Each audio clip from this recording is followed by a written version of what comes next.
Hey, my name's Colin, and I'm here today to show you how to lift the cab on your Cat D series skid steer loader. Lifting the cab makes it easy to access the components underneath.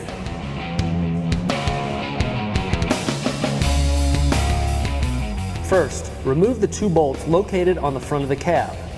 Next, lift the cab until it latches on the safety bar. Now you are able to easily access the hydraulic pumps, hoses, and valves, as well as clean out mud and debris. This is so much easier than similar machines from other manufacturers. To lower, simply lift up and unlatch the safety bar and lower the cab, and replace the two bolts.